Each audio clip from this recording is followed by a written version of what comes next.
If my inner world, if my inner climate is not meditative and I remain disturbed and restless, I am always in a sympathomimetic mode. Means either I am in a fight mode or in a flight mode or in a pause mode. And this is really not good for us. Be you a doctor or be you a mother handling children, husband, family, cooking and all the affairs of life. I don't think doctors are busier than any woman, common woman of India.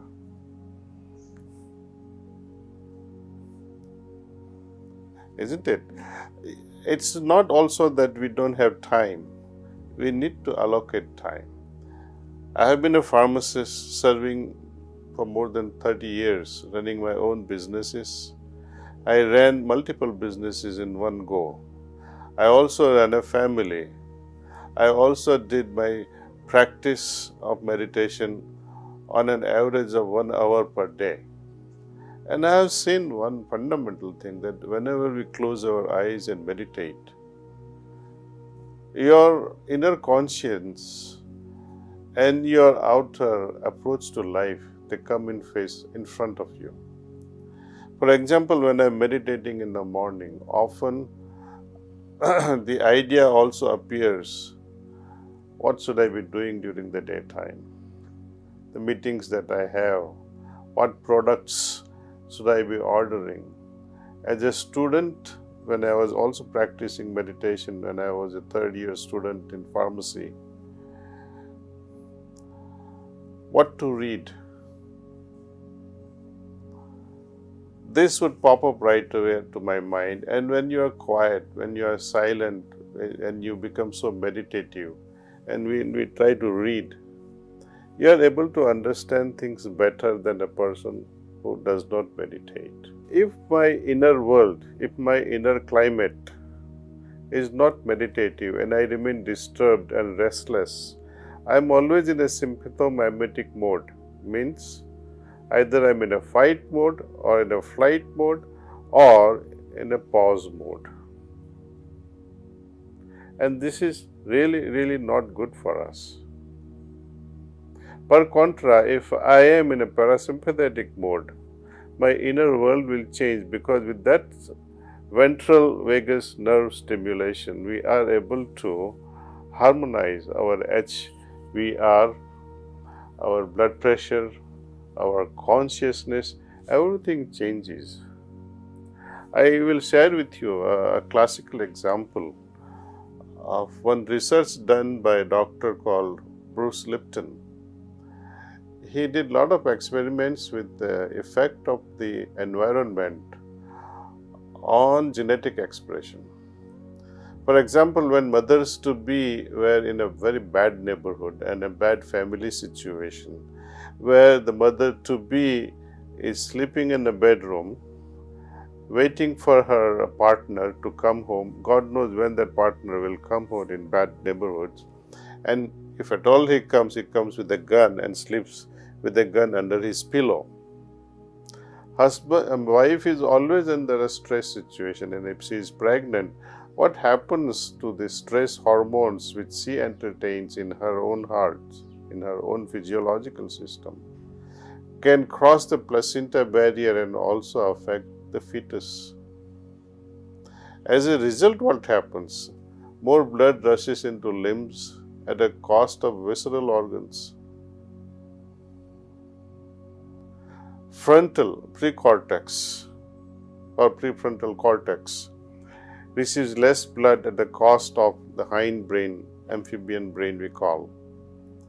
So, if by simple practice, remaining calm and peaceful, at least during pregnancy time, can bring about such a magical result of having a child receiving more blood supply in the prefrontal cortex, more blood supply, in the visceral organs, there will be a balance actually.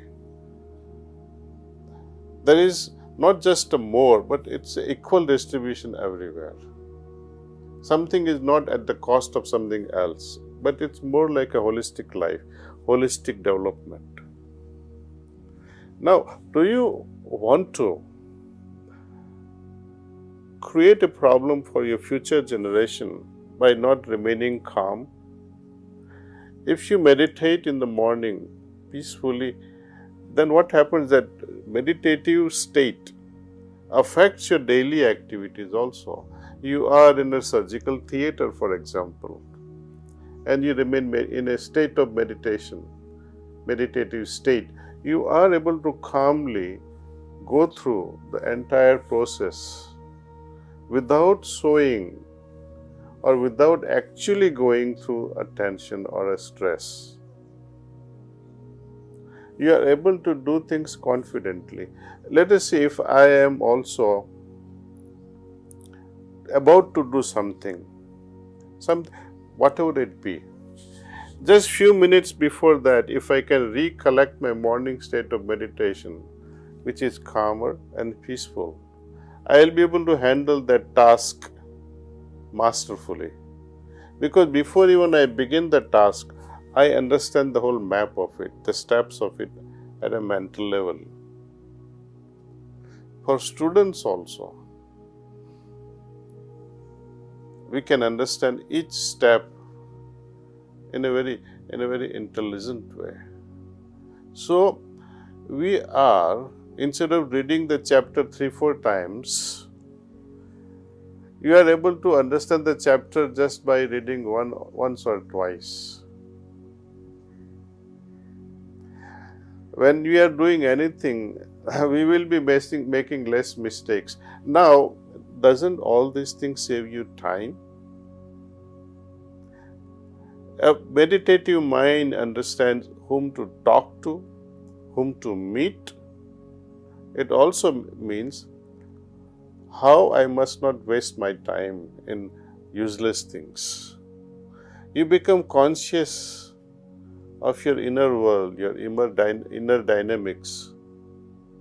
And thus, in fact, you may have spent half hour or 1 hour in meditation, but you end up saving so much of time for yourself.